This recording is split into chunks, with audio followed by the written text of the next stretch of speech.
What's up, guys? Good evening, everyone. Merry Christmas on Christmas Eve. Now, that's some dedication for you. Thank you, everyone who's joining us live. Nice to see you.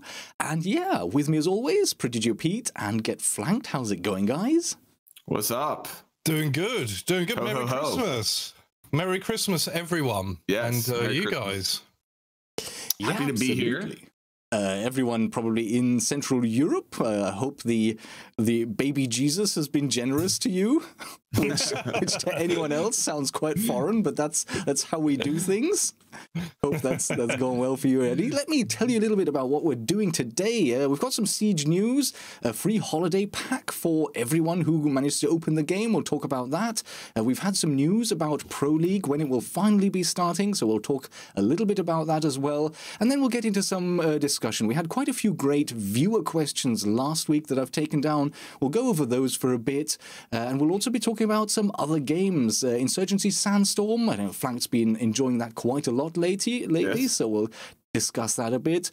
Fortnite has been out with some Christmas products, which I think is also worth discussing. Flanked had a great video on his channel, so you might know the topic already, but we'll get into that a little bit.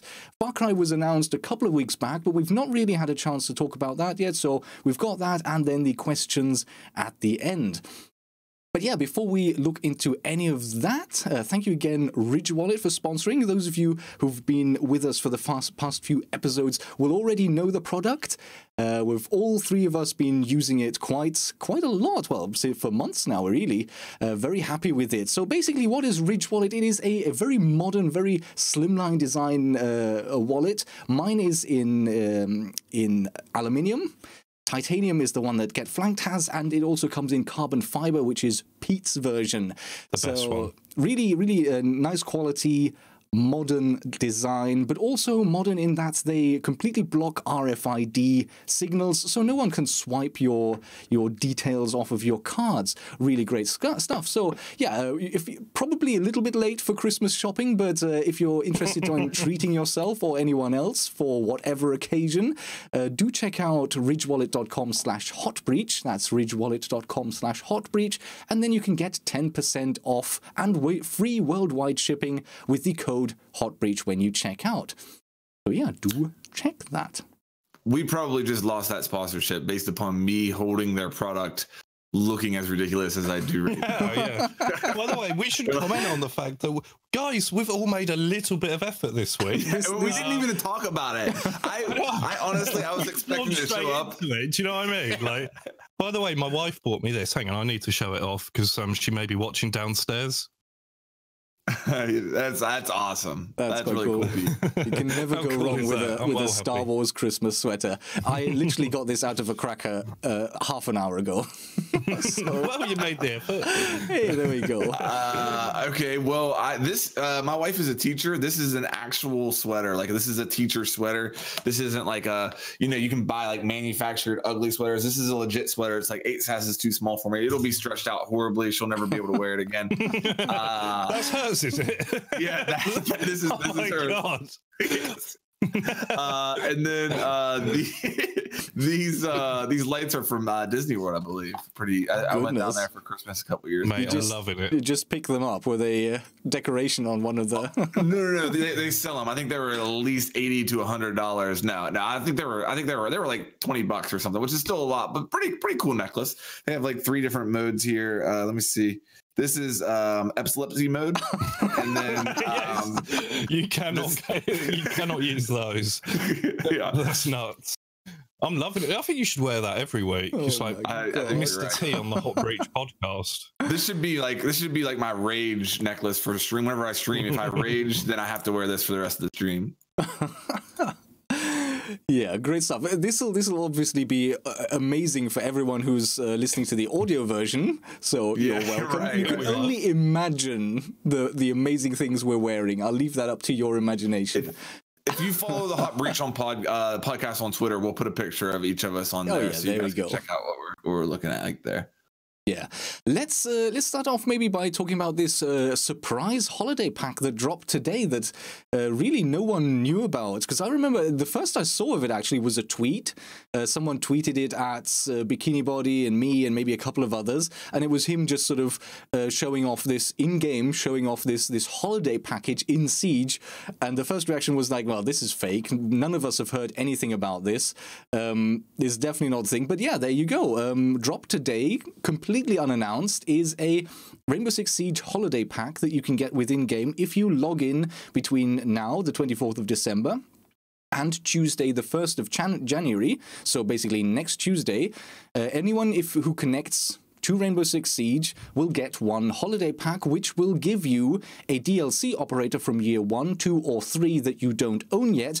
If you already own all of the operators, you will instead be able to exchange that pack for 25,000 renown, or at least you will be at some point in the future. At the moment, the exchange functionality is kind of bugged, so you'll get an error. Well, it's not really an error message.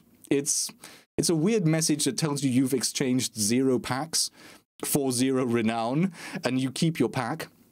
But once that is set up, it will be worth 25,000, which is, yeah, it's nice. It's like everyone who doesn't have all the operators gets a free operator.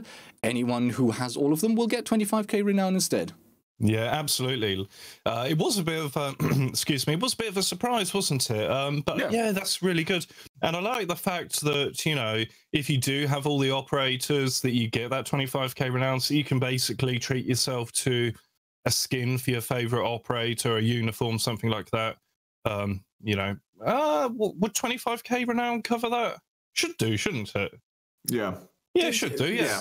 Yeah, it's a lovely gesture. Really cool. Yeah, I thought it was really cool too. I was pleasantly surprised to see that, and I love that they're doing that. I mean, you think about a lot of players who maybe just got the game over the last month on a Black Friday deal or something like that, who have, you know, the standard edition and are, you know, grinding to unlock operators, and this will be a really nice boost for them. And you know, I think it's awesome. It's really cool. And you think about, I mean, you think about the value of it, you know, from Ubisoft's perspective, it's a pretty generous gift. It really is. I don't know how much renown is that new Christmas bundle that they released with the gingerbread skin and stuff. I want to say it's like 35,000 renown or something for the whole bundle. So this will get you way more than halfway there, and, you know, a little bit more renown, a little bit more grinding. There you go. You got that bundle for free, basically. So it's good in a way, because they could have just sort of said, here's a Christmas bundle for everyone. But as soon as you give one bundle to everyone, it's kind of less rare. So you've got the renown, if you have all the operators anyway, just to make your choice and to go ahead and buy whatever you want from the shop. Because do you remember, for example, when the Ash Elite came along? Yep. And everyone had it, which was cool, but it was like less rare then. And obviously, like, scarcity does seem to increase the kudos value of a particular skin or item in the game. I don't know why, but that's just how it seems to be. So I do like the way that they've gone about that. Yeah, that's how the world works, isn't it? The more rare something is, the more worth it is. Like, you think about some of the things in the world, like you think about diamonds, they're kind of useless. They're just little bits of compressed carbon, and yet the scarcity makes them quite valuable. But some of that scarcity, I know this isn't the Diamond podcast, but some of that scarcity, that's managed though, isn't it? I mean, they carefully manage that. Yes, we should. There'll be a separate podcast about the De Beers Corporation, and we'll get into all of that. So tune in for that, the new spin-off podcast. So yeah, that's that. A great little bit of news. And the other bit of news that we have for this week is news on the Pro League. Finally, we get some hard facts. Let me see if we can get that up. Yes, there we are on screen. You'll also find this on the Ubisoft Rainbow Six webpage under news. So basically, it just confirms to us what we already kind of know. Anyone who follows Pro League, at least actively, will know that we haven't had Pro League yet. It kind of hasn't started yet. There was an attempt to start it and then kind of not. Some of the bugs within Rainbow Six that came with the launch of Operation Wind Bastion were just so detrimental to Pro League play, to competitive play, that I think now for the second time we've had a delay in the start of Pro League. And yeah, so what we will have instead is a start in January. After the Christmas holidays, because obviously once everything got pushed back, it started now to encroach upon Christmas and everyone going away and not really being available. So on the 8th of January is when we will see Pro League start officially with the first play day in North America. Latin America will be on the 9th of January and EU on Thursday the 10th. So that's good news. It's good news that we finally get around to that. Let's get Christmas out of the way and then we can launch straight into it. It's going to be a packed schedule though, isn't it? Yeah. Obviously leading up to the Six Invitational and everything. But I'm just looking forward to just getting some Pro League back on, man. I'm missing it. It's going to be an insane season. I don't know how much you guys watch the U.S. Nationals, but I feel like the talent in NA has never been as equally spread out as it is right now, and there are really, I mean, there's 4 to 5 teams in NA that I feel like could be anybody on any given day, and that's going to be fascinating to watch from an NA perspective. One interesting thing with the schedule is the compressed schedule makes it to where I want to say 2 or 3 weeks they play 2 matches per week. There's 2 play days per week for each region. Yes, and that. Part of the reason that you've heard, not necessarily directly from Ubi, but one of the things we've suspected of why we don't have best of 3s instead of a best of 1 format is because of the inability to be able to have this many play days. But it seems that now when they're forced to have this many play days in a short period of time, they're able to pull it off. So that would kind of throw that excuse out the window. And again, I'm not saying that Ubi's ever necessarily said the reason we're doing best of 1s over best of 3s is because we don't have this much, casting talent or whatever, or, it doesn't work. But yeah, I mean, the fact that they're compressing all this down, it would make you think that it could be possible to kind of keep this type of schedule and allow them to go back to best of 3s where not everybody plays on the same night. But that's maybe a little different conversation. But one of the things I kind of noticed with this. Yeah, it's kind of like they've been forced to, but have you noticed, like, there's a lot of talent now coming through in the casting area. It's not just, and by the way, I love the casting duo of Intero and Kix. I really look forward to watching them, but there's so many more talented casters now coming through in some of these regional events. We've got some in the UK Premiership, and now we're seeing some in NA, and it makes you think or makes you wonder if that will be a possibility again in the future if we have more talent. But I do know that the league casters, anyway, they do have to go away and live in Poland, which I think for some people obviously is a bit of a non-starter. If you've got a family life going on, if you've got, I don't know, children or whatever, or commitments in your country, then you don't necessarily want to go and live in Poland to do that. But as we get more and more talent, as I think we've seen over the last sort of 12 months, we've seen a lot more sort of people come through. I think that might be something that comes back on the table. I think there is still the constraint of how much Pro League can the viewers actually consume. Because if I think of ever since they went to this sort of everyone plays everyone round robin concept, I've really, really struggled. I used to watch, certainly the 3 main regions. I used to watch LATAM, NA, and EU. I used to watch every game every week. And with this new format of every region having every team play every week, it's too much for me to watch. I can't watch all of that anymore. In fact, I struggle to even stay up to date with 2 regions. It's mostly EU then that I focus on. So I think if you then have parallel streams or different casting teams, and you'd force the viewers to pick one or the other. I do agree with you in that sense. So you make a good point. But what I would say to you is, say, for example, I watch a lot of football, or as you might say, stateside soccer, right? But I don't watch every game in the Premier League. I will watch my team, and then I'll watch a highlights show on the Saturday evening just to see how all the other teams got on. And it's like an hour-and-a-half highlight show. It just covers everything.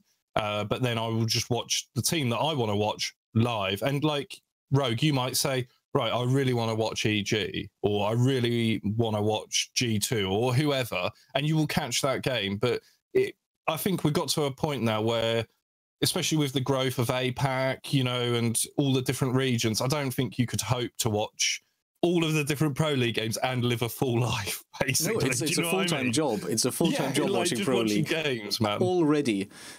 And imagine if it turns into best of threes, though. It would triple the amount of Pro League. I just think from a we've been over it, but from a competition point of view, I do prefer that. But I think we're getting to the point where you just say, look, I want to watch these two teams and I will watch them every week because they're the teams that I support. Yeah. That's all I can do anyway. You know, I can't hope to watch all of them. Yeah. Yeah, and I mean, the other thing is that beyond the league itself, the addition of the Dream Hacks, the U.S. Nationals, the Premiership, all this stuff. I mean, there's a ton of competitive Rainbow Six Siege on at any given time. CCS. I mean, you start looking in the Challenger League and stuff. There's a ton of competitive Rainbow Six Siege on at any given time, and that plays into it as well. But I'm really glad that we're getting into it. You know, no, it is. I do think there is something to be said for a less is more, especially for a growth model. And in the beginning, you can almost spread yourself too thin.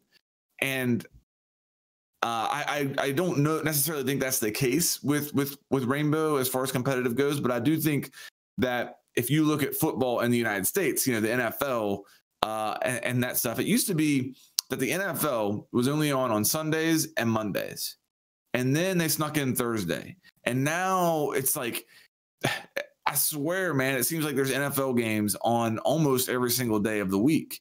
And you see the viewership start to go down a little bit. You want people to be wanting more. You want to leave people wanting more. And, I think that might be something to look at. I'm not sure I totally agree that converts over to Siege, just because I feel for the longest time that Siege has needed to expand a little bit on the esports side of things. For example, if you compare it to CSGO over the years, the events that they have, and I just think to have a thriving esports community, you need more than the Ubisoft ESL Pro League. You need these other events because it does breathe fresh air into the esports scene, and to have new casters, new events, you have like with the DreamHack, you give opportunity to other teams to go to LAN that perhaps wouldn't have had that opportunity to go to, say, the Invitational, to give them that experience. I think it's a good thing at where we are now. I struggle to see a negative in it, really. Speaking of the Invitational, I'm glad you mentioned this, and I hate to hog the airspace with all this NA talk, but think about this. I'm almost certain, at least according to, I forget who tweeted this, but there's only one more North American spot available for the Invitational as far as qualifying goes. I think, as always, Ubi will still be able to invite people, correct? I'm guessing that'll be the same process this year, for they have a couple teams they can invite. But as far as qualifying for the Invitational, there's only one spot available, and that's through the qualifier. And here is a list of teams that have not qualified yet. Dark Zero, the third place team in the last season. SSG. Space Station. And Rise, what used to be Mouse. Those three teams in itself are all at the top of talent in NA, and it's going to be insane to see those teams compete to see which one can grab that last Invitational spot. Yeah, and then we've obviously got the open qualifiers as well, right? So that's anyone can join a tournament, which is a Swiss-style tournament. There's going to be 3 regions, especially. There's North America on the 7th, LATAM on the 8th, and EU on the 7th and 8th. So if anyone basically has a group of friends and they play together regularly, and maybe they've been doing Go4s and they feel quite confident, want to have a crack at it, you can sign up at any point up until literally the tournaments start. And all you need is ESL Wire. And you can go and compete in this sort of open tournament, and the best teams will actually have a chance at getting into the Invitational as well, which is, a really exciting idea, I think. Yeah, absolutely. It's cool to think that anybody could possibly make it. Even you know, maybe what was it, a Norwegian CS:GO team that signed up accidentally could. Yeah. So yeah, I mean that's cool. I'm not actually sure then how those would fit in. Obviously, they must have allocated slots for the people who can qualify through that. But yeah, I just thought I'd mention those dates as well, just in case anyone at home is sort of toying with the idea of giving it a go. And I mean, are we putting together a team, bro? Us three, the transatlantic siege team. Yeah, I don't think so. That doesn't even work. You have to be able. There's one condition: you have to be a resident in the region that you're competing in. So we couldn't form a team. I don't even as black and white as that is. I think that was the biggest roadblock in our way. So, I'm gonna pretend it is. That's if you weren't for that, you know, we'd have been in there smashing them. Absolutely. Not. Sadly, we can't through that technicality. But there you go. So that's pretty much the Siege news we have for this week. And yeah, like I mentioned at the beginning, some other games to talk about: Insurgency, Fortnite, maybe a bit of Far Cry news, and then more viewer questions where we'll come back around to Siege and get into depth on some of the questions we had last week. So maybe, Flank, do you want to start us off? Because you've been really into Insurgency Sandstorm recently. Yeah, I think I have... I want to say right around 30 hours in it already. Wow. And been playing mostly the competitive game mode. It's exceeded my expectations. I mean, we've been talking about Insurgency Sandstorm on this podcast for a while. I know Pete's done videos on it on his channel. And I know that I remember you guys talking about getting in there and playing the co-op together. But I didn't play it a single time. I didn't play the first one, and I didn't play the beta of this one until it was fully released. And I went and played it and was just really impressed. The one of the coolest things is the scenario that they open you up with. The tutorial is really well done. You call in like an airstrike, and it really sets the tone for that game. And then you get in, and there's just so much stuff in that game. First of all, the sounds and the weapon animations are the best of any game I've ever played. And this is coming from an indie studio, which is really amazing that the sound, and I don't mean sound as far as you can sound horror and pinpoint exactly where people are. I just mean the realism of the sound. Like when a bullet cracks by your head, snaps, and it sounds so perfect. Like I've spent a lot of time in my life shooting M4s and that weapon. I swear that, you know, I can tell the difference between a 5.56 and a 7.62 weapon, like as far as the sound and just everything. I don't know. It just sounds, the sounds are on point. What surprised me and what I think I'm enjoying the most out of it is how they approach respawning and their take on game modes. So in the casual playlist, there are game modes that are unique to them that I've never really played. I mean, you can draw some comparisons to Rush, maybe from Battlefield and previous Battlefield games as far as some of the game modes, but the competitive game mode isn't like anything I've ever played before, where basically it's a mix between like domination, like the old Call of Duty domination, but you get a respawn when you capture a point.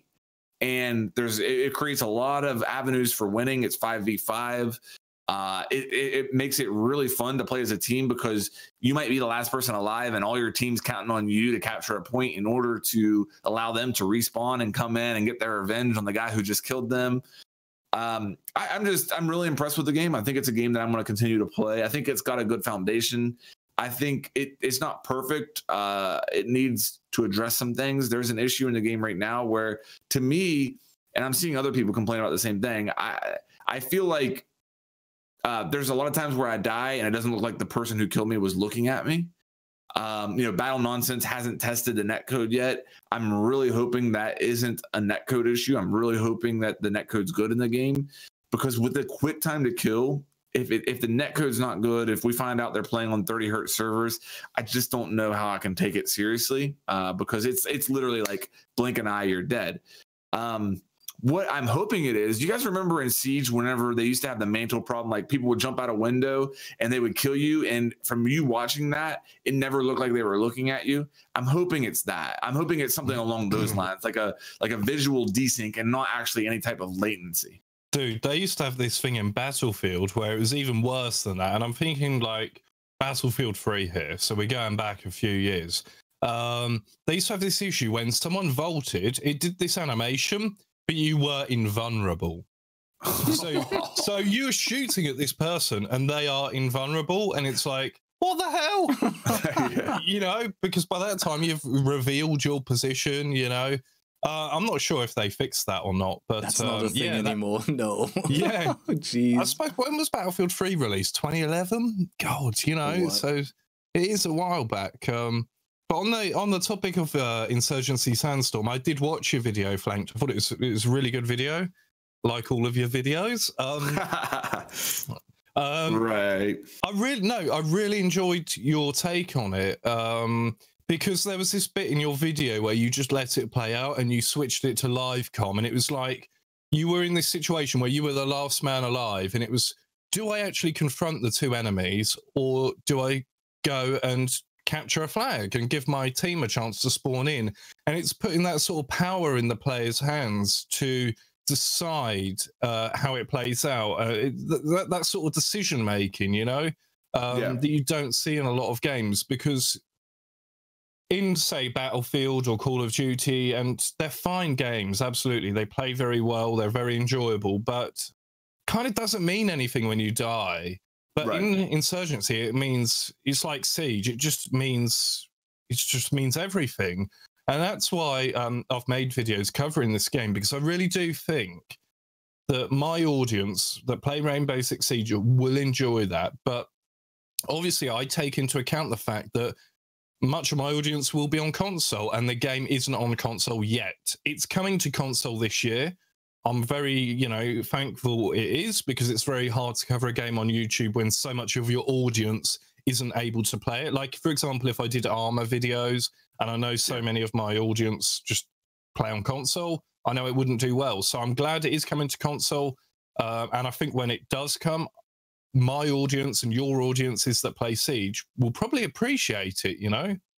Yeah, maybe worth sort of giving a bit more detail on how this competitive game mode works. So you've got 2 teams of 5, and it is technically 1 life only. You die, you go into sort of spectator mode. You're not active in the game anymore. There's 3 capture points. I suppose each team spawns closer to 1, and then usually 1 in the middle. And yeah, so it's 1 life only, but if a capture point is taken while you are in spectator mode dead, you then respawn in the spawn and you can take part again. And that is really interesting from a tactical perspective, because sometimes you might be getting more kills, but if they manage to capture a point, they can respawn their team, and that just shifts the dynamic completely. It is, from that perspective, really tactical, really interesting. I played quite a lot of it during the open beta, which then lasted far longer than it was meant to, because the release of the game was pushed back significantly. I'll admit I mostly played either the casual multiplayer mode, which includes a few other game modes where there's more players and you have commanders that can call in airstrikes and helicopters and stuff like that, which you don't get in the competitive mode. And it's still really fun. I don't mean to take away from that mode at all. It's just not what's going to hold my interest for like a year. You know what I mean? I like those modes are fun, but I'm sorry. Go ahead. Yeah. Yeah, so I played mostly that, and also just the co-op, because the co-op playing against NPCs, going through a map with these various different objectives, play that with a couple of friends in a team. That's decently good fun. And then you've got all of these roles. You can play as either the commander, you can play as a radio man, which you need a radio operator near you to be able to relay those commands. You have breachers, which have small weapons, SMGs or shotguns. You have the riflemen, machine gunners, and then sniper classes. So there's quite a lot of variety in the weapons, the detail with which you can set up your operator. So when I call them operators, or your soldier, you basically have a set number of points that you can then spend on gear. You can spend them on a backpack for more ammunition, heavier armor, or your weapon and how the weapons are set up, throwables like grenades and things like that. Or everything will have a certain score that you will need to spend, or a certain number of points you need to spend, and you are completely flexible in how you spend that. You bring a pistol, or you choose not to bring a pistol and instead put a grip on your gun. There's a lot of flexibility there and a lot of customization. So I've had a lot of good fun with it. I have to say, though, having spent a lot of time during the beta and coming back now that it's released, it's changed, and the first impression is that it's not necessarily changed for the better. It looks different, maybe a bit better. Some of the textures have improved, but they've also changed something about the lighting. So now the game for me has far more contrast, which makes it much harder to see other players, which I didn't feel it had before. And also funnily enough, through 78 hours of playing the beta, I had 0 technical issues. When I played it, the first time I played it after it's released, I played it for 2 hours, and both me and a friend, we both had crashes, full-on crash out of the game, and it was, what's the game engine it's running on?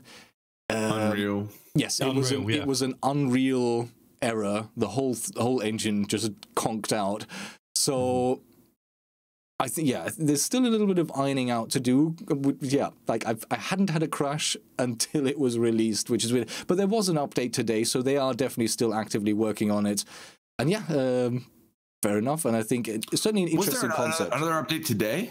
I've had one, because yeah. There was one a couple of days ago, and it actually addressed some of the major concerns that I had, which I was really, it was one of the more encouraging things I've seen with the game, because I felt like the update was, they chose some really good things to address, and it was nice.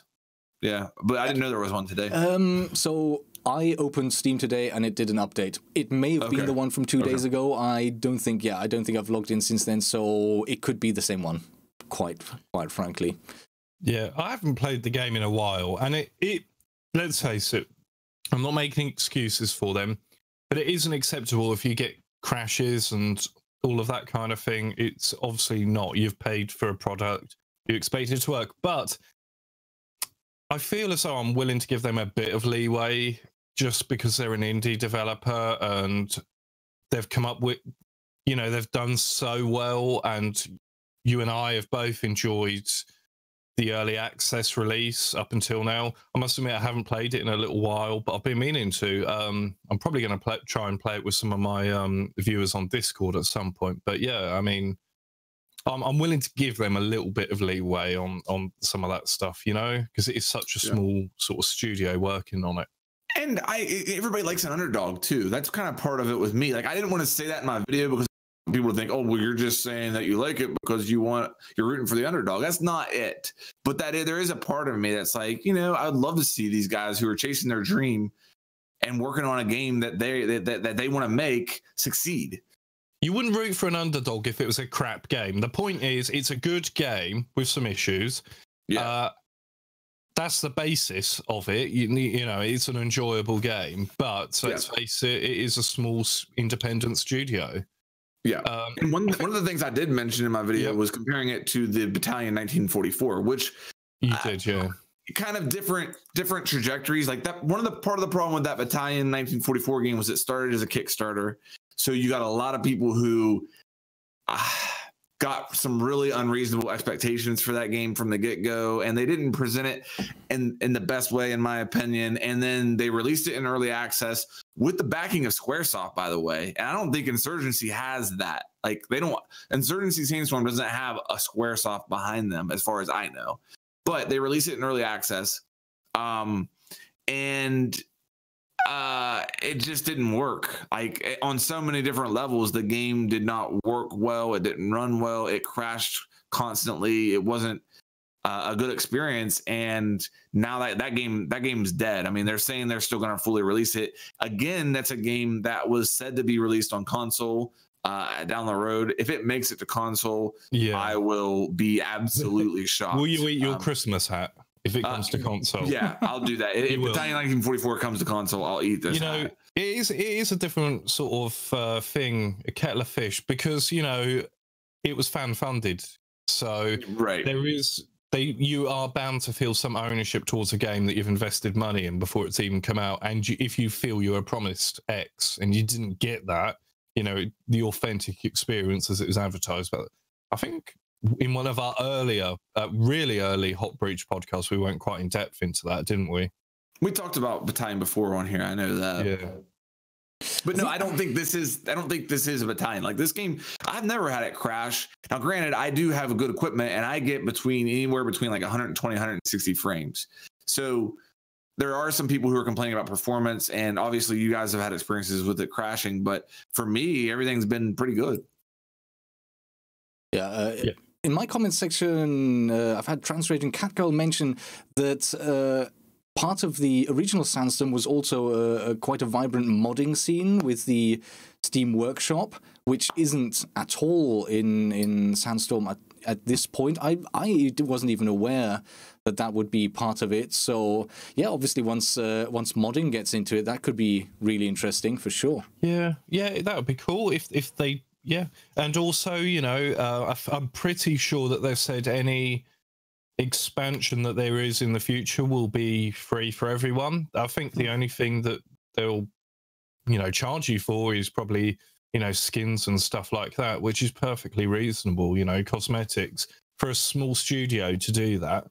You know, there's no season pass or anything like that. But I guess their focus right now is just getting it as bug-free and stable as possible and then getting it out on console. But I'm really excited to see what the reaction is on console. And hopefully people give it a chance, you know, because particularly our audiences, I do think they're going to enjoy it.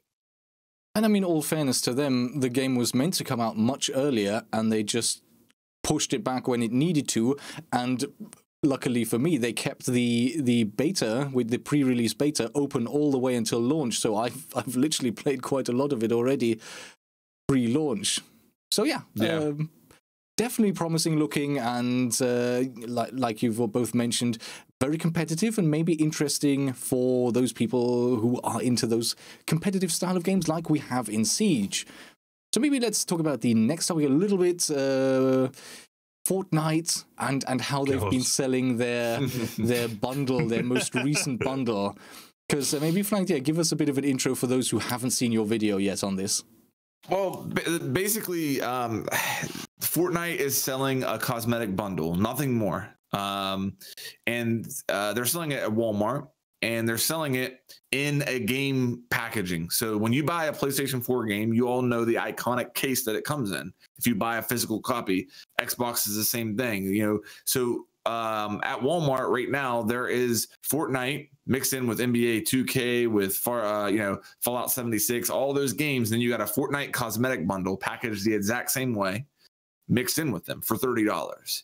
And I disagree with the way that they're, first of all, packaging it, and that they're not doing it in a way that distinguishes it more, because it does say on there, the PlayStation edition says no game disc included, download code only. It also says on their deep freeze bundle, but that's not clear. That's not clear at all. I've been doing video games my entire life. I've made video games my job. I wouldn't understand that necessarily, because nowadays it's quite normal for you to buy a box in a shop that won't actually have a game disc in it, but instead has a download code, even when it's a game that you have to purchase and pay for, rather than a free-to-play game like Fortnite.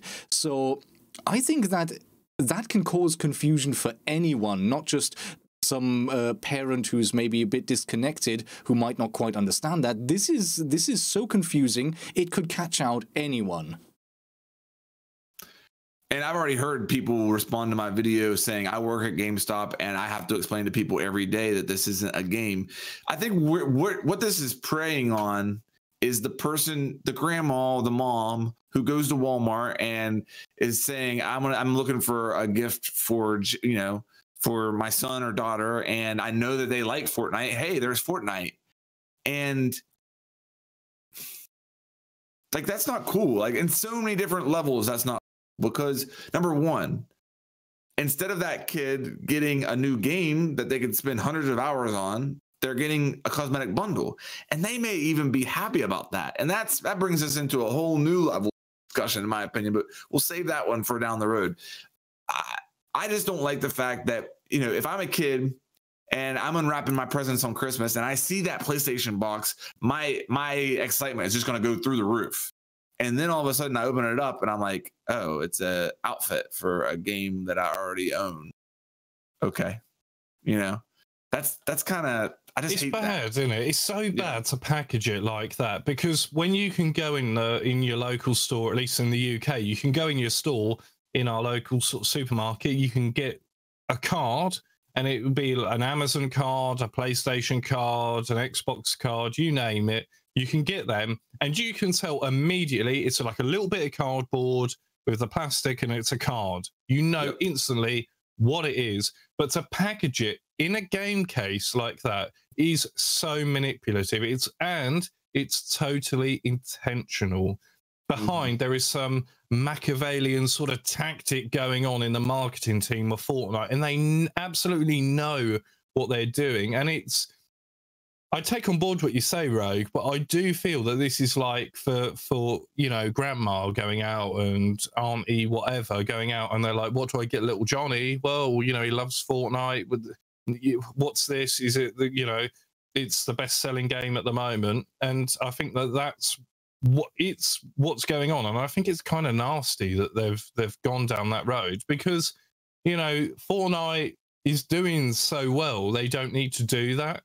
Right. It's like being, I don't know, I suppose an analogy of being an amazingly popular YouTuber and then just clickbaiting every video. It's like, dude, you don't need to. People love you. They love your content. You don't need to lie in the title of your video, And would any other game have gotten away with this? That's my question. Because you're going to sit here and tell me that Activision wouldn't love to do this with the Black Ops Pass? You know what I mean? And right there at my Walmart, you have Fortnite in the case, and then over on the side, you have the cards like you're talking about, Pete, where the Black Ops Pass is for sale. You can buy the Black Ops Pass at my Walmart, but it's in that card format, which is exactly how this Fortnite cosmetic bundle should be packaged as well.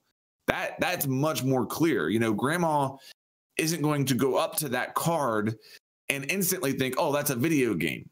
She's going to have some questions. Her suspicions will be raised already. And I don't know. Like another thing that I mentioned that I just don't like about this is I talked about, me as a kid saving up money to buy a new video game. And I went to Walmart to buy a video game. And I hate to think that there are kids who are doing that same thing now, going to Walmart to buy a video game to support a different studio, a different publisher, all those jobs that go along with it, and end up leaving with a cosmetic bundle for Fortnite. Because even though they know what they're getting. Exactly. Yeah. And I'm not here to tell people what to spend their money on. If you want to do it, fine. But it just feels a little scummy to me, because to me, that preys upon the same emotions that, a 12-year-old wants to have the coolest shoes, the coolest jeans, the coolest clothing, the coolest, I don't know what, yes, exactly. Like this. It preys upon those same things. And I hate that type of popularity contest has injected itself into gaming. I was talking to my nephews the other day, and he said it's almost the same in the way that you can play Fortnite with your friends, and if a guy shows up in a default skin, he gets made fun of because, like, dude, you don't have the new deep freeze bundle, you don't have the new glider, why don't you go and get some V-Bucks and buy this stuff? And like, that shouldn't be in gaming, man. That shouldn't be there. When I was at school, it was something called spliffy jeans, and it was a pair of jeans that had a little caricature on of a dude with a massive spliff, a massive cannabis joint. It was the thing when I was at school. What schools did you go to? What schools did you go to? 1990s, there was this trend, and they were called spliffy jeans. Honestly, Google it. It's if you didn't have spliffy jeans, you were a nobody. But now you need the Fortnite DLC. I'll take your word for it. And sort of to the point you were making earlier, in terms of that it's aimed at deceiving maybe parents or adults who aren't in that. I fully agree. That's absolutely what it is, and it is purposefully deceptive. The only point I was trying to make is that the way like I was saying, you can buy a fully priced game, a AAA game that you'd normally have to pay for, and you'll get a box with a code in it. That happens nowadays already. To package it exactly like that is so confusing that you could literally catch out anyone and selling them. I mean, and to add on to that, I think, what is it, like almost $30 for a cosmetic bundle? Hello? No. What are they doing? It's almost as if pricing it closer to what actual games would be bought. It's intended, not only is it intended to actually then suck money away from people, but it's to add more onto that deception. It's it's not a good thing to do. No. It's terrible. Yeah. I'm really disappointed. I've had a lot of respect for how Epic Games has handled Fortnite and the fact that you can go and buy exactly what you want. They've stayed away from loot packs. They have, stayed away from all that stuff. And I've had a lot of respect for how they've handled their business model with Fortnite. But that was really shocking. And even like to go on to your point, Rogue, like my initial impression when I first saw it, until I read the fine print or whatever, was that's the Save the World mode, that they're selling. That, obviously the Battle Royale mode is free, but they have another game mode within Fortnite that they're selling.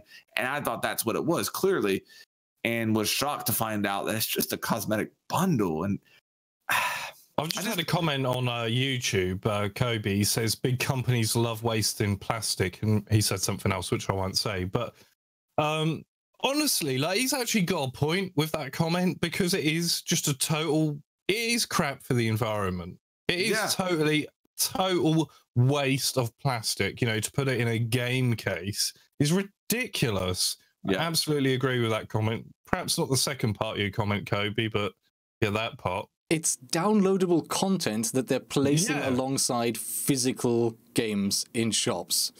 Yeah. Unnecessary. Completely and utterly. It's a bad road for gaming to go down, period, because who's to say that next Christmas we're not going to have, 5 or 10, games that are trying to sell their DLC that way. I mean, and I'm going to be 100% honest here, because we this podcast mostly focuses on Rainbow Six Siege. Rainbow Six Siege is a heavily monetized game that, makes a large portion of his money off of selling cosmetics. I don't mean to make it sound like cosmetics are all evil or whatever. If Rainbow sold even the season pass in that format, I would make the same video about it. And you could argue that at least that's playable content. The season pass in Rainbow features early access to operators that are actually in-game content. And to me, that would even be more excusable than just selling a cosmetic bundle, because you think about, like you were talking about Tomb Raider DLC. If I went to Walmart and Tomb Raider was selling their add-on DLC in that format in a package that looked like a game, I would expect them to clearly mark, hey, you need the full game in order for this to work. But that's understandable. It's playable content. If it's not playable, you can't package it like this, in my opinion. Yeah. I mean, all I was going to say, in many ways, the Fortnite phenomenon, that, like you said earlier, has done a lot of stuff correctly. Mm-hmm. It's a free-to-play game. Okay, you can buy skins. You can argue about everything else, but this is just a step into the shady underworld of AAA practices, basically. Yeah, I think your analogy about popular YouTubers starting to clickbait is perfect. It's like you're already a game that is not only ultra popular, but everyone knows. I was talking to my grandmother recently, and I was sort of trying to explain what I do, and I was explaining that I was going on a trip to Sweden with Ubisoft to play a game and report on it and things like that. And the only sort of thing that she could relate to was like, oh, is that like Fortnite? That was literally her comment. Everyone knows it. Everyone knows it. And for them to sort of squander some of that goodwill unnecessarily, to just squeeze some extra money out of people by deceiving them it's unnecessary. And I do hope they get some backlash for it, and that doesn't happen in future. You can go back now that they've kind of opened my eyes to some shadiness and say Fortnite straight ripped off PUBG. I mean, we've all kind of forgotten about that, but when Fortnite the Battle Royale first came out, I remember I was like, dude, this is PUBG with cartoon graphics. And it's evolved into something different. Absolutely. The building aspect is like the main part of the game now, but initially that wasn't the case. And they straight ripped off PUBG. I know that PUBG isn't the only battle royale ever. I'm not necessarily talking about the battle royale game mode, but the fact that you jump out of a bus, and all that stuff. There's just The timing of it as well. Yeah. It's yeah.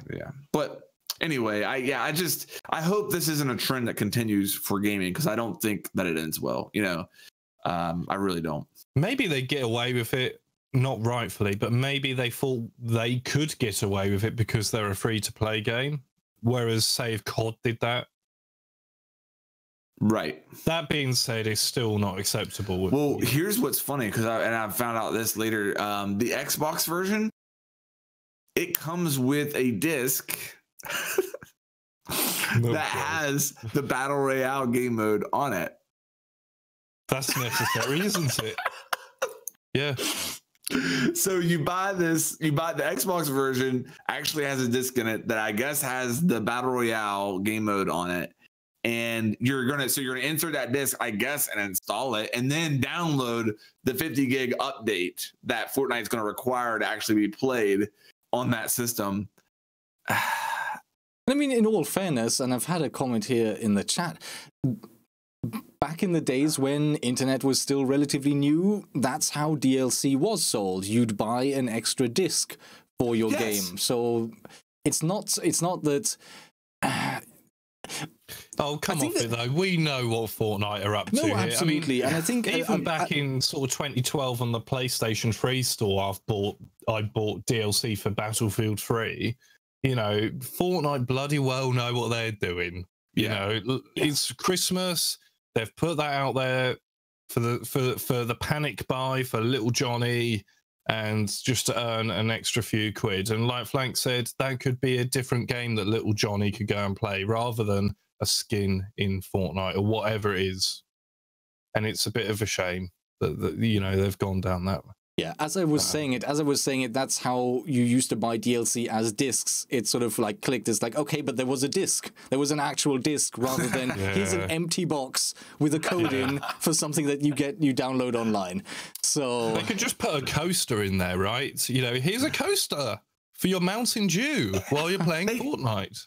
They could have sold the Save the World bundle that way. Like, they could have made it a bundle with Save the World, and it would have been totally understandable. Okay, here's how you get our different game mode, and when you buy it, you also get the Deep Freeze bundle. That would have been perfectly acceptable.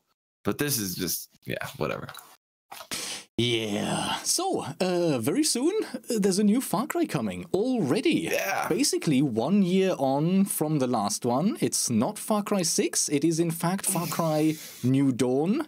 And I think Ubisoft have been quite open about this. This is not really a full-sized Far Cry. We've had Far Cry literally 1 through 5, but in between we've had sort of other titles like Blood Dragon, Far Cry Primal, and New Dawn is going to be a little bit more in that vein in terms of the scope. In terms of the story, it's set 17 years after the collapse, after the nuclear destruction of Hope County, and it's set in Hope County. And it's basically, just sort of a post-apocalyptic version of Far Cry 5. We'll see the same places, but obviously vastly changed, and some of the same characters as well, which could be interesting, because I did enjoy Far Cry 5 a lot, but if I had sort of one criticism for it, it was that there wasn't really a proper ending, because the protagonist that you play kind of gets half abducted, and then you sit in the bunker with the bad guy, and you don't get to finish it. Your whole mission has been to arrest or kill this guy, and then it's kind of like, well, yeah, he's kind of abducted you, and now you're sitting in a bunker while the entire world is on fire.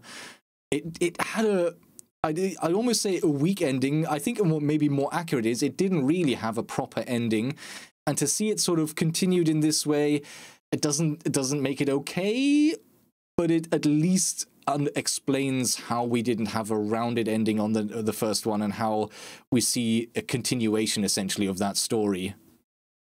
Yeah. Can I just shout out to Jamie Cole in my chat? He's missing EastEnders to watch this podcast today. And oh, is there a Christmas edition or something? Yeah, Christmas EastEnders. You have all the arguments, you have all the tension and drama. Jamie, thank you very much. Maybe we should put on Cockney accents. All right, Jamie. So, so what I wanted to say, you're quite excited about this new Far Cry game, are you? Or because I mean, It was unexpected. I think almost a little bit early. I mean, I'm finished with the previous one. I might still want to do a little bit of New Game Plus because they added a lot of stuff afterwards that I didn't get to play as much, like all of the new guns they added. I played a little bit, but by that time I'd already finished the game, so maybe a proper New Game Plus playthrough or have a good go at that would be fun. But yeah, it seems a bit soon, but on the other hand, yeah, I think I can do a bit more and a bit more different story in the same setting. Yeah, absolutely. Okay, so and it's basically the same map. Pretty much. It will have changed significantly, I'm expecting. Right. It's obviously the entire region was destroyed with the nuclear attack, and so it's all now even more natural. I mean, it was already a very rural region with a farming area and a mountain area and a river area. So it's going to be, I think, even more natural. And I think one of the things that if you've seen the trailer is that they're not going sort of for the cliched bleak apocalypse. It's not grey and dark and everything's burnt. It's kind of this vibrant nature with violent colors, which reminds me a bit more of Far Cry 4 because that was quite colorful in its sort of tone and attitude. And so that's what they're going for. I'm expecting the map to have changed visually at least, but hopefully with recognizable places that you can go to and it's like, oh, I remember this bit. I had good fun here. And we expect this to be a full price game as well. I think it's actually going to be slightly cheaper. It is going to be. Yes. Because, you know, all I've seen of it so far is the trailer. Yeah. And I can just envisage people saying it's a bit of a reskin. Like I'm just, you know, saying that now. And why isn't it a DLC like Far Cry have done in the past with some of their DLCs? I can almost see that argument being put there. Yeah. I think like, actually... why isn't this a deal? 1 year later, it could be an expansion. Yeah, and I think actually Ubisoft themselves are kind of getting ahead of that by saying this is going to be, this isn't a fully numbered Far Cry. This isn't Far Cry 6. This is more like Primal, more like Blood Dragon. It is more of an extension, and therefore it's going to be at a lower price point. Fair play. That'll be a good move if they bring it in, you know, in the $30 to $40 range, something like that, and it has a lot of content. Any possibility of a battle royale mode? I'll tell you what, when they sort of hinted that they would be talking about a new game at the Games Awards, the first thing that came to my mind is if it's Rainbow Six related, not Rainbow Six, Far Cry related, excuse me, if it's Far Cry related, but they make it into something new, the last thing I wanted, the one thing that would have made me instantly less interested would have been another battle royale by another company jumping on the bandwagon. And I'd say this from two aspects. First of all, I like battle royales. I like hanging out with friends and having a chat and running around and having a go. But for me, I have no motivation to play a battle royale mode on my own. To go in solo and play solo, it's just, what am I doing here? It feels like I'm wasting my time because there's no real progression. There's nothing I'm getting from it over the long run. It's just do this again and again and again. I can do that with friends. I can't do that on my own. And that's me personally. But for Far Cry specific, I did try. I mean, they did try and push with Far Cry 5 the multiplayer aspect. And I tried that for a little bit. And the guns are just, they're designed for a single player campaign. The thing is, you go through this single player and you unlock more and more guns, and they become more and more powerful as you meet more and more powerful enemies. It makes sense for a single player game. In a multiplayer game, the guns aren't balanced. I remember the first match I went into, I picked up an AK and I was fighting someone at long range, and obviously they've put in ballistic modeling, so you've got bullet flight time, bullet drop. So I'm lobbing these bullets at him and I'm hitting him. I mean, he's wearing bullet body armor, so I'm hitting him again, putting a few past him, hit him again, hit him 4 or 5 times. I think I'm winning this gunfight. He picks up the 50 caliber silenced sniper rifle. He shoots me once, I'm dead. So it's like, this very first match, and it was, I think, a player-designed match, so it wasn't. It was unbalanced because someone had just made it. It was very early on as well, so maybe with some knowledge of which weapons to include and which weapons not to include, you can ensure balance. But what I noticed there was just the only way to win those gunfights was pick up the 50 cal sniper rifle and you win. You click on people, they die. You win. Yeah, that's it. It's the BFG. You just pick it up and that's it. You shoot them in the chest, they fall over dead, no matter if they're wearing body armor or not. And then with every other weapon, you're just hitting them again. And I was shooting him with a rifle and he was just not going down and he kills me in one shot. And I just thought, yeah, this is not the multiplayer experience I'm after. So, you know, yeah. To make that then into a battle royale, I'd have my concerns. I think they could obviously balance the weapons to make it viable. Totally. And yeah, they've got the ballistic shooting in there now. They've got bullet flight time and drop, and it's long range, and it could all work. It would not excite me. I'd prefer to go in and do some multiplayer with a friend, do the co-op story mode, see what's happened after the collapse, see these new post-apocalyptic scene where they've put in some new mechanics as well. In order to run all your vehicles, you need to farm for ethanol at your different outposts. Taking out outposts can change hands. You can capture them. The enemy can capture them back. You can upgrade and craft your weapons more than before. So they've put in some new layers of sort of almost RPG style gameplay, which I'm always interested in. That always adds more depth than just go in and play with a friend and do that co-op. That's what I would be more interested in than certainly a multiplayer or a battle royale. Yeah, and I think a lot of people probably feel the same way about the Far Cry sort of series. Saying that though, you know, Ubisoft want a battle royale. You know they do. I almost think we would have one by now, though. You know what I mean? No, like, this is it. This is why it's 1 year later they can do it, man. Whether you want it or not, I could totally envisage this having a battle royale aspect with a different TTK and weapon balancing and everything built into it. Yeah, it's a possibility. I just looked at the Steam charts there.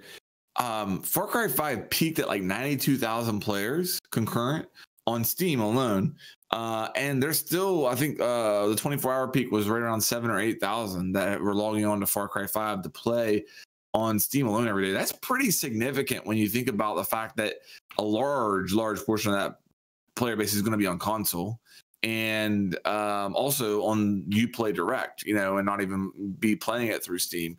So I can understand why they're bringing another one out so soon, because I think that's probably the elephant in the room. To anybody you're going to talk to about this, you have to justify, why are we getting another Far Cry so soon? That's it. And I understand where Ubisoft is coming from, and I think it can be pulled off if, like you said, Rube, they get out ahead of it and say, this is not Far Cry 6. But at the same time, it's way more than we could just sell it regular DLC for. It's going to be a new game experience. With that said, it's going to be on the same map, which saved us some resources. Therefore, we're going to save you some money and not charge $60 for it.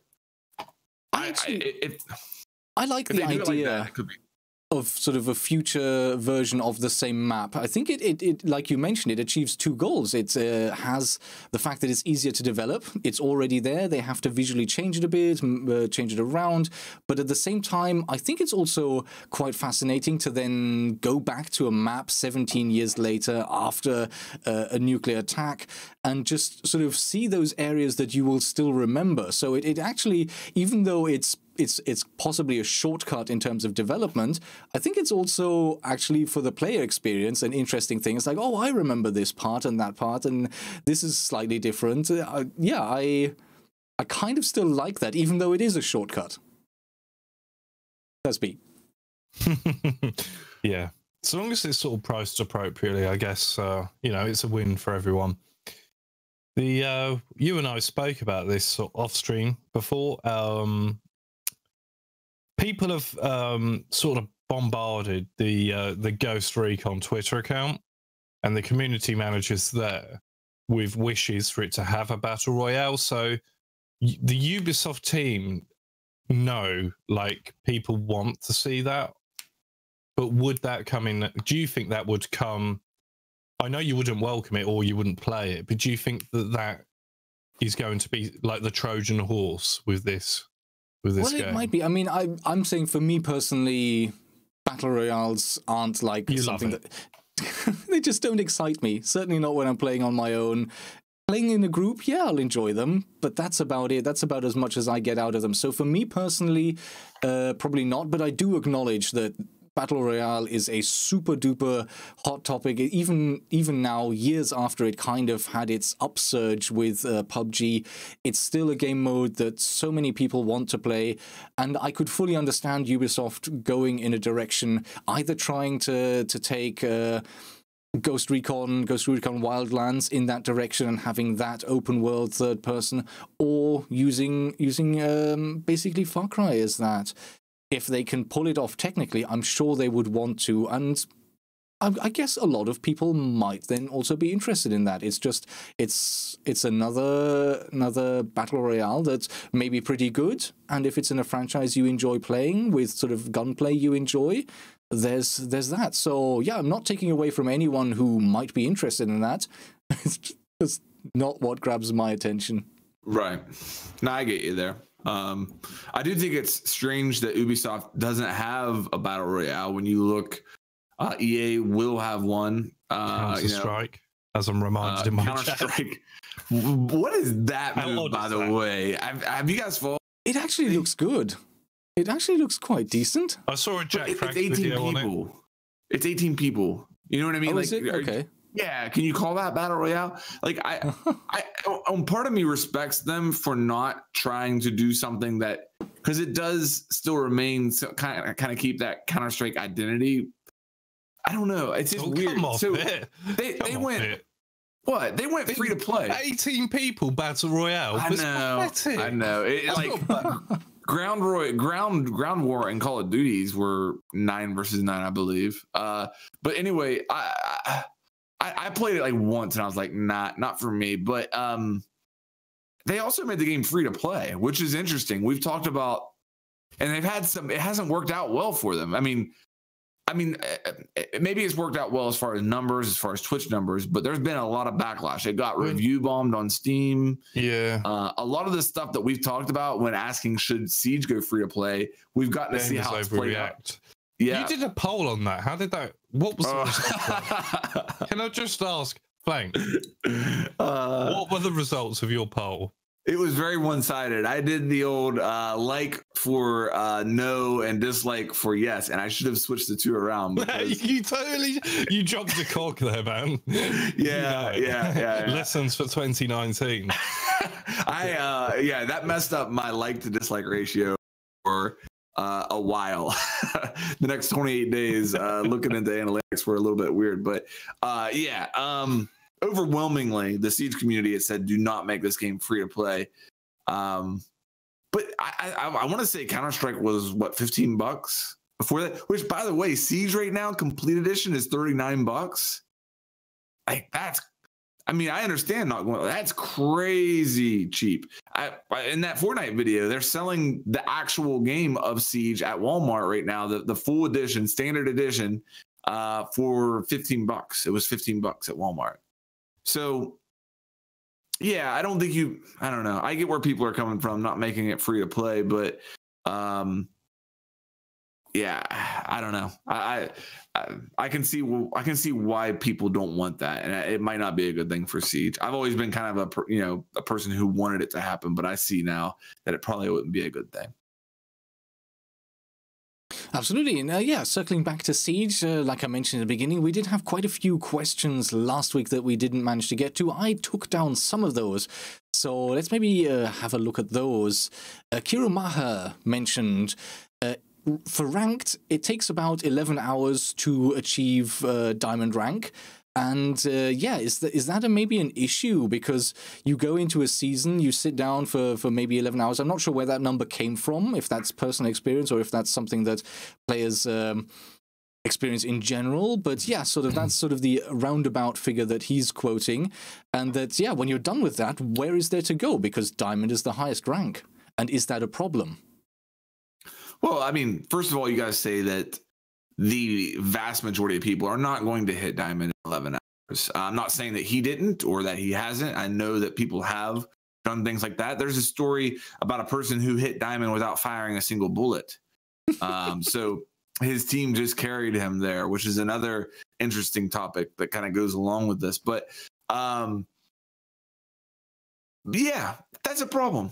That it really is. For me, it's not a problem because I can grind as much as I want. For any of us, it's a problem. Right, I can grind as much as I want, and I still haven't hit diamond.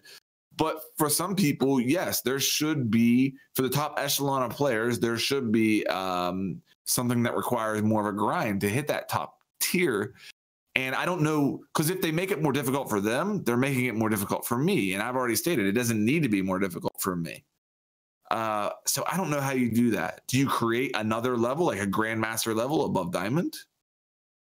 There's always going to be that top level that people get to.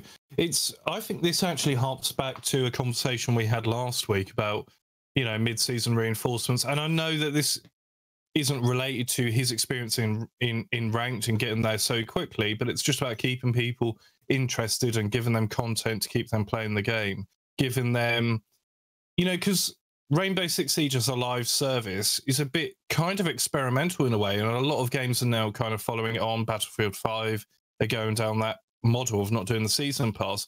And I think what they need to find as the game moves on through the years is a way of just keeping people interested after the first few weeks of a season, whether that be having another look at how they do challenges and like a ranking system, because you play any other multiplayer game, you have like a ranking system. So you go, I know you have what's that level called, Rogue, where I don't know, you might be at level 200. It's called clearance level. Yes, I know it's got that, but it's like it's not really anything, is it? It's not really a progression system. So there is a lack of a progression system outside of the whole achieving what rank you want to every season.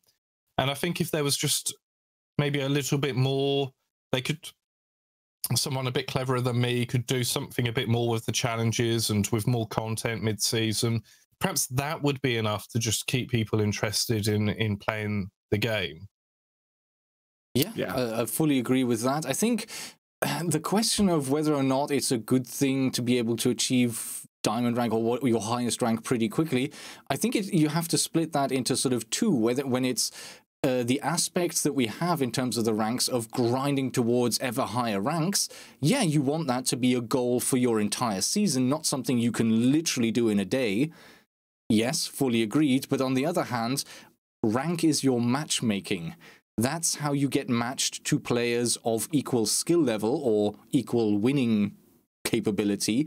So from that perspective, you really want to reach an accurate rank as quickly as possible so that you get out of this early phase of every season where everyone starts at gold 4 and you can go into a game and you can literally meet people who only bought the game 2 days ago and they've just managed to get into ranked, or you can meet Pengu and his clan of G2. Like, you can literally get matched against pro players at the highest level in your because everyone starts out at the same rank every season.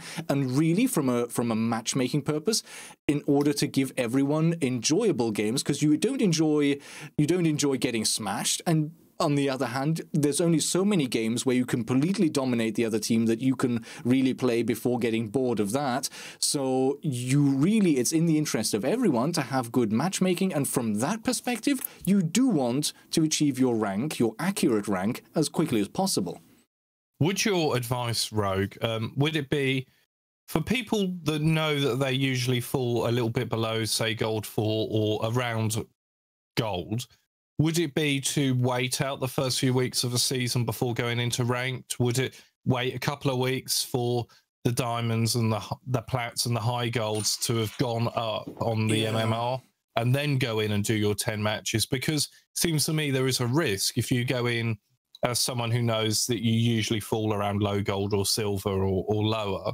There is a risk of just going in and facing your very first match against Pengu and co and getting smashed to bits. I think at the end of the day, swings and roundabouts, really, because if you wait a little bit, and most other players who are active have sort of filtered out into their range, if you are at that range, if sort of the gold range is where you belong, then you will go in and you will have fair competitive matches right from the beginning. There's a pretty good chance of that. On the other hand, if you go in early, yes, there's the risk of running into far more skilled players, but there's also the possibility of running into far less players. So it's if you wait a little bit, I think you have more chance of consistent matches. And I mean, if you're better than sort of gold level, if you're normally high plat, then if you wait a bit, then for your first matches, they're going to be pretty easy until you start running into players of your skill level. If you're a bit weaker than that, then your first match is going to be consistently harder until you sort of filter down and you're playing people at your level. But yeah, the thing with playing early is you're just going to have far more random games. It could be much easier, it could be much harder. At the end of the day, I think there's no consistent advantage or disadvantage to either. Right. Yeah, you're rolling the dice. And I think my advice has always been, if you're playing with a 5-stack, that you should wait. Because if you're solo queuing, then maybe there's a chance that you might get those really skilled players on your team as well.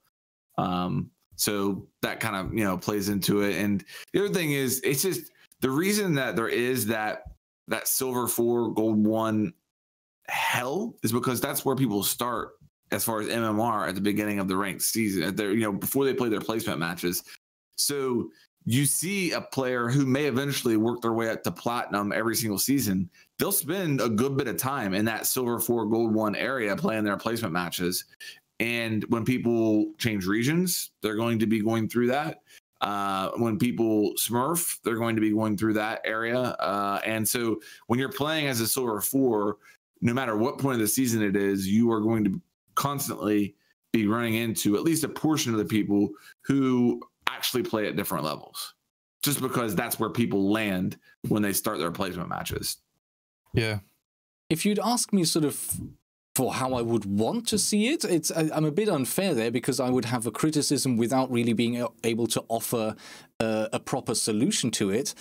But really, I think we need a separation of the ranking system from the goal that keeps you playing every season. There needs to be something that keeps you going, that keeps you moving forward within a season, that isn't your rank and that doesn't require a reset every time. I have no solution for it. I don't know what it would be or how it would be, but I do think that would be a better solution than having the rank and the seasonal goal tied together. It creates issues.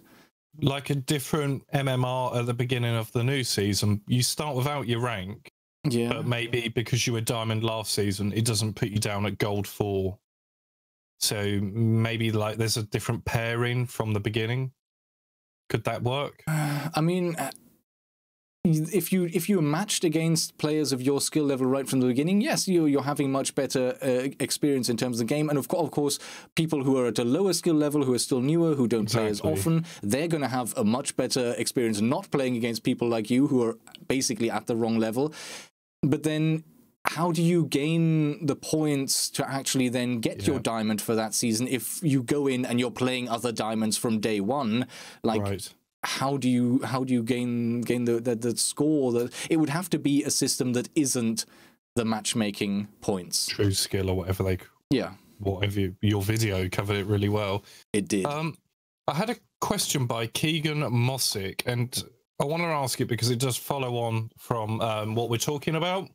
So he said, Keegan said, in one of Pengu's videos, I can't corroborate this because I haven't seen it, but he says in one of Pengu's videos, he mentioned that reaching diamond rank was too easy with respect to ELO amount. Do you share that opinion? And if so, would this affect the player base? So, like, if you put the Rogue, as you're an expert on this matter, maybe you could chime in on that one. I mean, when Pengu says it's too easy, you're not joking. It's too easy for Pengu. Whoop-de-doo. He's potentially the best player in the world. Yeah, exactly. Of course it's too easy for the best player in the world to reach the top segment of players throughout the world. Is it too easy for everyone else? No. Pretty much not. Is a solution to have a ranked, because I've seen this in my chat. So is it a solution just to have a ranked above diamond? I mean, at the end of the day, then it's just going to, that's not going to affect anyone except the top 10% or whatever they are, top 7% that get to that stage anyway. They're the only ones who are going to be affected by that at all. It's going to split them out a bit more. So, I mean, in theory, you're supposed to have a bell curve anyway, where sort of that gold 4, silver 1 region, that's where most players are, and then sort of to both sides, it slants away, whereas you will have fewer high golds, fewer platinums, very, very few diamonds. On the other hand, you'll have very few low silvers, fewer coppers, and even fewer... No, there's bronze and then copper, so fewer bronzes and then very few coppers. That's not how it actually looks like in practice, because there's so many people creating fake accounts that they purposefully rank down to cheat the matchmaking system. That's where we actually have a lot more coppers. When you actually look at the global distribution, there's a lot more coppers than there should be. And there's a few other oddities that we always see. There always seem to be more platinum 4s than gold 1s. Even though it should be the other way around. And I think I've seen an explanation there that people reach that platinum thing. As soon as they hit platinum, they go and play casual, because they know, like, I've just about clawed my way here. If I play more, they're very certain that they're going to lose it. They're like, I'm sure I'm going to fall down again. I managed to bring a 5 stack together, which I don't usually do, and I had a great friend who has a lot of experience playing with me, and we've managed to claw my way there. If I play normally, if I continue solo queuing, I'm going to lose that, so they stay there, which then inflates that number slightly. So, long story short, shifting the numbers shouldn't really change anything, because what they're aiming for with this whole thing is to have a bell curve. Yeah, if that makes sense. Yeah, really good point. Yeah, and I know that thing you said. Sorry, Flank. That thing you just said about platinum. I know people that do that. Yeah, they get a certain rank, and then it's casual for the rest of the season. What if there was a queue that was only available to diamonds?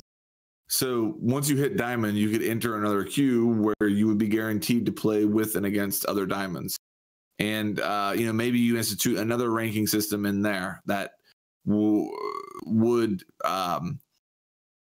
you'd be climbing a different ladder within that queue. I don't know. I mean, obviously you'd be accepting the fact, hey, my queue times are going to be much longer, but if I'm going to be, playing against other diamonds, and trying to hit this next level, then, I'll accept that. But that's how the matchmaking's supposed to work anyway, right? It's supposed to match you against other diamonds. And if it doesn't, it's because because there aren't any available at that time. So, like you said, it would just increase the matchmaking time.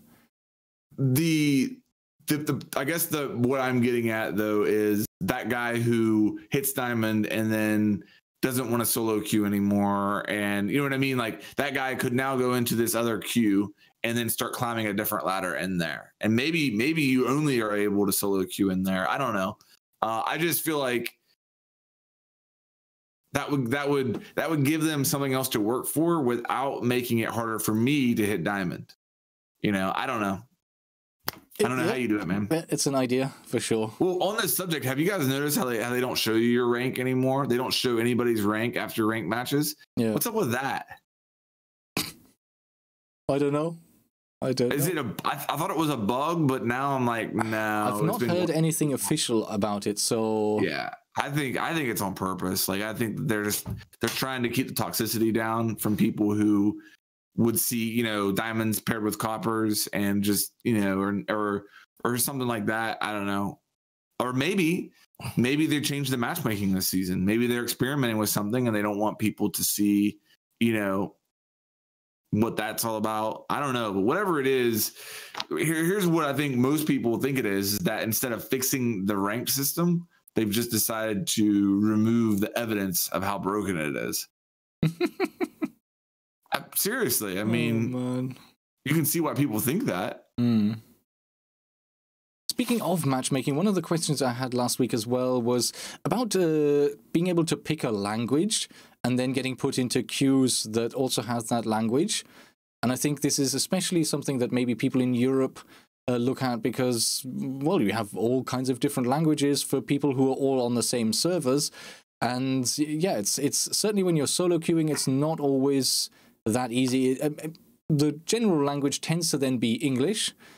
But yeah, I think what that results in is a lot of people speaking less in ranked when they're not playing with a 5-stack in EU compared to other regions, NA, for instance. So would languages as matchmaking be an option there? I don't see how that would hurt. That would keep maybe a few of the people from EU coming over to NA, which I don't care about that much, or, you know, but yeah, I mean, that makes sense to me. Absolutely.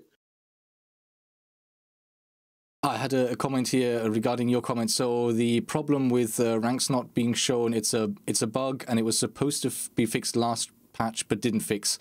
I'm not sure where this information is coming from, where you have that from. I haven't heard anything official, but yeah, I'll read that out as is. Yeah, I hope that you're right. I hope that you're right. It certainly doesn't make logical sense that they would just go that route and do that on purpose, but you know, the longer it goes on, the more I think this is not just a bug, because it was in the test server as well. I mean, that was in the test server, and I would have thought that a bug like that would have been fixed pretty quickly. So I had a question: how do we make Siege on console fun again? And I think it was Bubba that asked this. I think maybe because you guys don't necessarily play on console, but I think that maybe a direction we can go with this is that you know, Siege should be balanced differently on console than it is on PC, and we've touched on this in previous episodes on the console. We don't have to go in depth here or anything, but yeah, I think that we're to the point where Siege on console should be balanced differently. You keep the spirit of the game; it shouldn't be radically different, but little tweaks here and there that make sense on one or the other would be the direction that I would go. One thing would be to have the guns not actually be harder to control with a controller compared to mouse and keyboard. That would be a really good start. Speaking of this season. Yeah, it's been kind of weird. Can I ask a question? Go on then. A gentleman in my chat has been spamming this. Okay. Don't go and spam thinking we're going to answer your questions, by the way, because we won't. But he's saying that he's having an issue with hit registration against people with a ping of 9. The reason I'm willing to ask this question is because I do actually notice a lot of time in game, people have a ping of 9 now. 9 is the best possible ping you can have for online matches. And have you guys had any issue shooting people with a ping of 9 and hits not registering? I can actually speak to that because today I was doing extensive experiments for an upcoming video where I was on a custom match online with a ping of 9, playing against another player with a ping of 9, and we were specifically testing hit registration, and 0 issues. Very, very accurate. More accurate than I can remember it ever being in my past tests. So maybe it's a case where you have someone with a ping of 9 and someone with a ping of 100. Or I find it fun with the funny things, you don't even need that much of a high ping. Sometimes I see people with a ping of 30, 40, and things maybe start seeming a little bit off. It doesn't necessarily be an astronomical ping. Theoretically, it shouldn't be, but it kind of is. But yes, so, and actually, speaking of ping of 9, the last time I sort of did these kind of tests was when there was an update to the server, when they updated the tick rate all the way back when was this? When Tower was released, was that it? That was, I think it was then. It's been quite a while. It was a while ago. Almost a year, I would say. That was the last time I was testing, and again, testing with another guy, ping of 9, both of us. And there was actually one instance, because I was trying to test how does this new server infrastructure affect what we're doing. And at one point, he was moving, sort of sidestepping into a doorway, and he had completely disappeared on my screen. When I shot a bullet, it it went into thin air behind him, and it still got a kill. So what we were trying to test was, do you die behind cover? So he walked into cover, and not only was he fully in cover, but my bullet actually went past behind him. On my screen, you could actually go frame by frame at 60 FPS, and it was like a couple of frames. It wasn't a lot, but a couple of frames after it completely disappeared, I put a bullet into empty space and still got a headshot. That was back then when the servers were updated. There haven't been any certainly announced updates since then, but I was testing today and it was surprisingly reliable, like I've never seen it before. You can look at, again, Battle Nonsense. I mean, the most probably expansive tester of netcode and first-person shooters, and Rainbow Six's, ever since Operational Health and we went to the 60 hertz servers, Rainbow Six Siege's netcode ranks up there with the best games in the world. You know, I mean, that's just facts. Okay. Now, you could say that maybe there are times where the server health is more optimal than others, that maybe something fluctuates there. That's an argument you can absolutely make. But here's what it comes down to. And I'm with you. You watch one of my streams. Last time I streamed, I instantly took a clip, put it into my editing software, played it frame by frame to see if I got a headshot, because I was that sure. Here's the thing in Siege, man. The margins are so small, unlike any game we've ever played. And with that, combined with 1,000 hours of playtime, so that you know what exactly is a kill, and you can tell, you know, you can trace your bullets, like, because you've spent so much time and you've gotten so much feedback in the game. With that comes a lot of question marks, because you're playing an online game. Here's the fact, okay? With a 20 ping, and correct me if I'm wrong here, Rogue, or Pete, either one of you that know more about this than me. If I have a ping of 20 milliseconds, that means that it is taking my information 20 milliseconds for me to get updates from the server, to and from the server, correct? Is that, am I off on the right track here? Yeah, so it's 10 milliseconds to reach the server, 10 milliseconds back. Okay. So if I'm in a gunfight with a guy and he's got a 20 millisecond ping, okay, and he kills me, and within 10 milliseconds, I kill him. I on my screen see me landing a headshot. I'm already dead whenever that headshot would have taken place, even though I saw it happen on the screen, but the server has not updated me yet. And I honestly think that a lot of the times, for me at least, whenever I'm seeing me landing headshots, it's that split second right before I die and the server has updated me saying, hey, you're actually dead right now. And what's going on my screen hasn't reached the server either. I think that is where a lot of the hit reg and the headshots that don't count as kills come from. I know it seems unlikely because 10 milliseconds is like literally the blink of an eye, or, you know, way faster than that.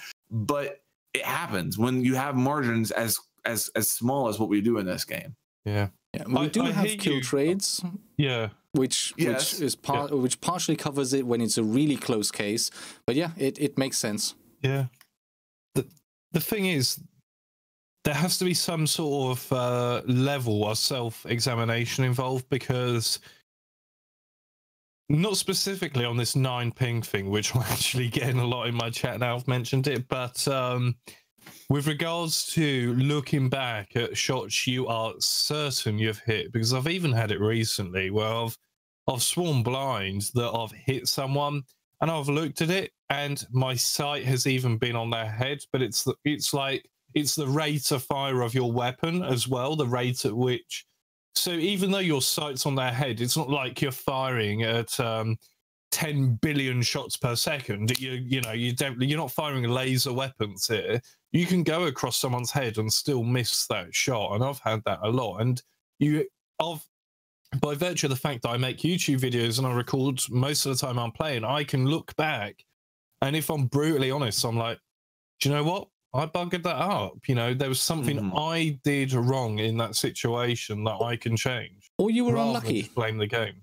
Or you were unlucky because there's an aspect of luck involved. Yeah, and some of the times when you're dropping packets, it's not the server's fault, but it can be on your end as well. Like you can drop, it's not the server's fault. Every time that a bullet doesn't register, if it's legit, the bullet doesn't register, it could have very well happened on your end. not on the server's end. What type of router do you have? What type of modem do you have? I mean, if you're using a modem that, you know, you're on loan from your internet service provider, I mean, I don't know. There's a lot of variables, man, and the only thing we can go by is the thorough testing that some people have done, and I haven't seen anything as of late that has been tested thoroughly and from a scientific perspective that has shown that it's any worse in Rainbow Six Siege than it is in any other games. And in fact, it's actually better than most. When you play a game all the bloody time, it's going to have moments where it cheeses you off, you know, when you play a game all the time. That being said, the servers with Wind Bastion have been a little bit dicey. Like, even like I say, I get a ping of 9. I've had rubber banding, certainly towards the beginning of the season. I don't know if it's improving for you guys. I haven't had any of it. I've been playing quite a lot this week. Yeah, I haven't had any rubber banding. No, I've noticed some weird things. I'll say that. Not necessarily on hit registration, but yeah, okay. So if I normally have a ping of 20 and I now, because the servers are acting weird, I have a ping of 80, then along with that does come some more latency, and it's not necessarily hit registration. I think hit registration is a bad way to word that, but just it takes a little bit longer for everything to click in the game. And I noticed that whenever I'm in NA playing with EU friends, it's almost like it takes one more bullet to get a kill whenever I am playing in EU. But that's not actually the case. It's just that it's taking a little bit longer for everything to just register and come together. And in that time, it can lead to frustration. All right, I have maybe one last question, again from last week. Sorry if I didn't get through all of these for everyone else who sent them in. Thank you always for submitting questions. This one's quite simple. It's about our opinions on futuristic operators in Year 4. And I have a pretty simple answer to that, because you look at the launch operators, right? We have someone with a man-portable active defense system that can shoot grenades out of the air and disable them, render them completely and utterly undangerous. You have a guy who has EMP grenades, right? Electromagnetic pulse. The only way you can create an electromagnetic pulse nowadays is with a nuclear weapon. But at launch, we had an operator who can just throw little grenades. Futuristic operators aren't a trend in Rainbow Six. They aren't something that has been creeping in. They were in there from the beginning. And for me personally, I have to say, I'm willing to accept that. That's not how Rainbow Six games used to be in the past, but I accept that Rainbow Six Siege is like that in order to put in gameplay mechanics that make sense and are fun. It's about the gameplay mechanics first and the realism second.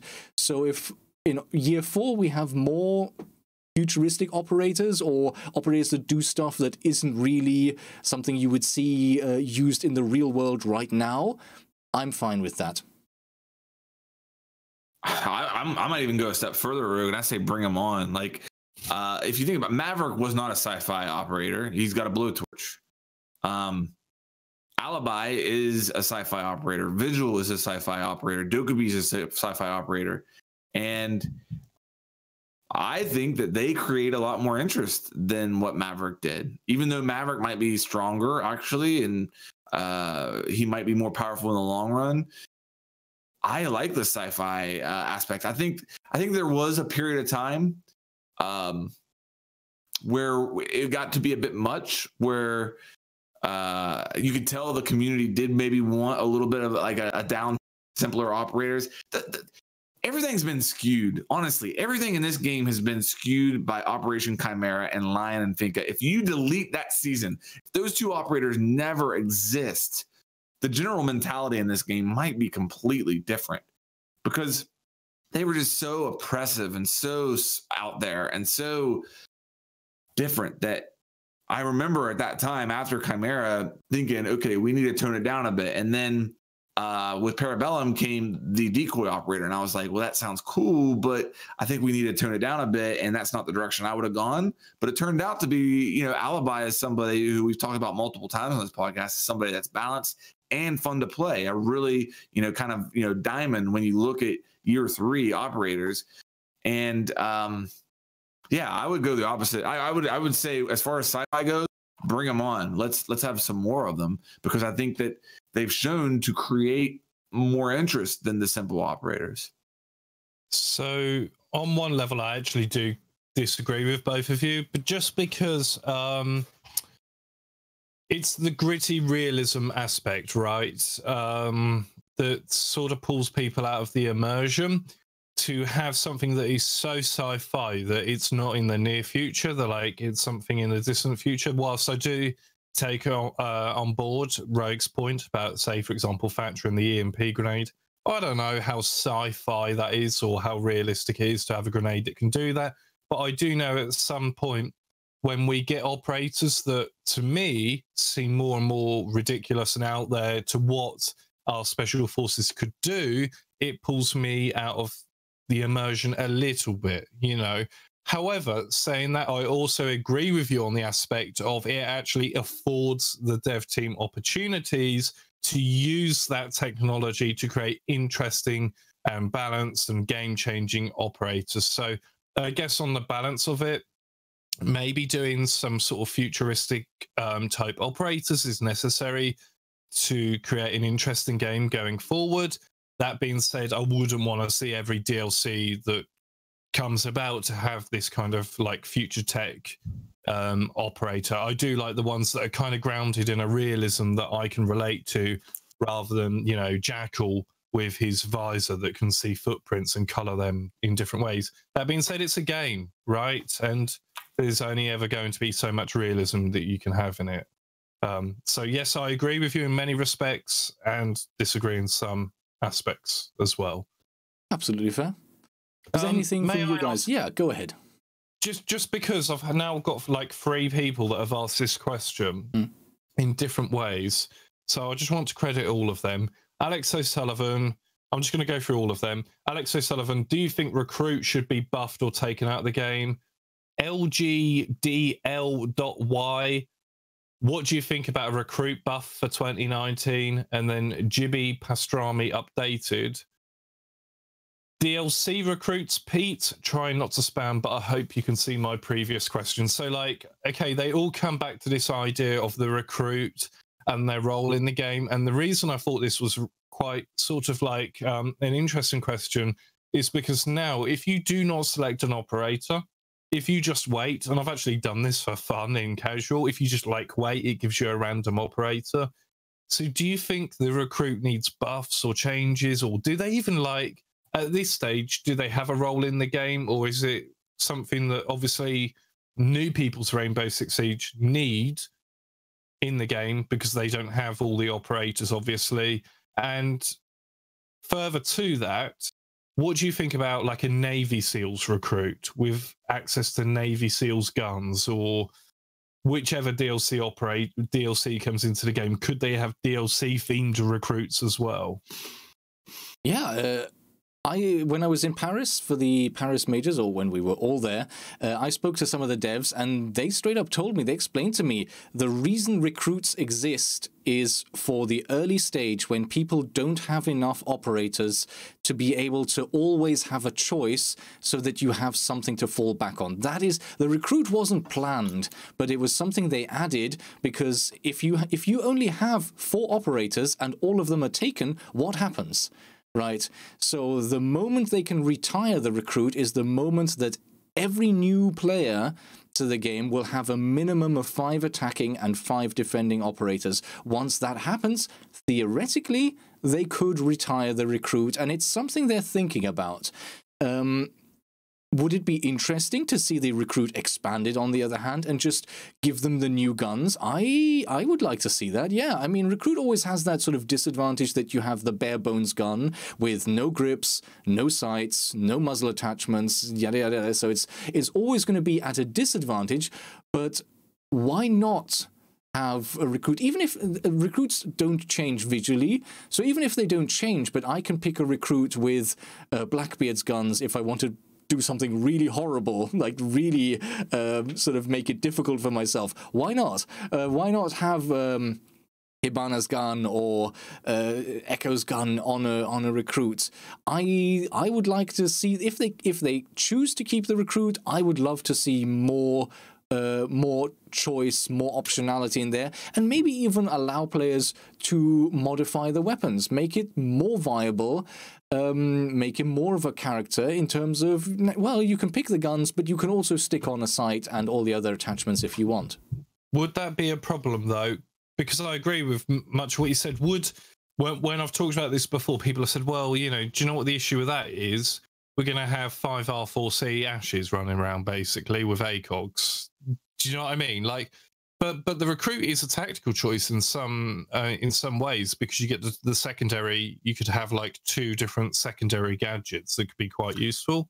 It's not, though, because it goes against the spirit of Rainbow Six Siege. Rainbow Six Siege is not a first-person twitch shooter. Rainbow Six Siege is a game where you have unique operators that interact with the environment that's highly destructive in unique ways.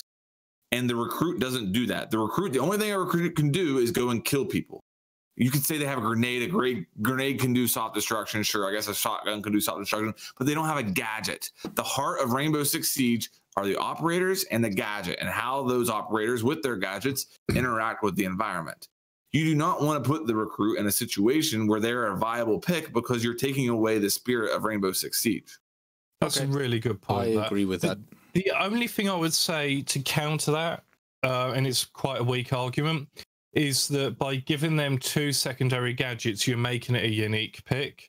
You know, like by giving them, you know, with your keybinds, you've got a bind for your secondary and prime. You can have 2, and by doing that, you actually create a strategic choice with the recruit, right? Right. But I do agree to the point where if you were putting optics on, maybe you would get a load of people running around with Jaegers, like gun on defense with the reflex and hollow sight, and maybe that would be annoying.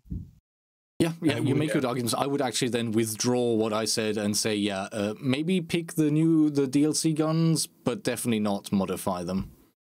Do you know the thing is, Rogue? I would have said what you said, but it was when I was talking about this on Twitter maybe 6 months ago, people put that argument to me, and I was like, bloody hell, actually, they've got a point. I didn't think that through, that you are going to end up with like 5 Ashes running around, you know, with ACOGs or whatever. So yeah, Bikini would lose his mind. I fell into that trap too.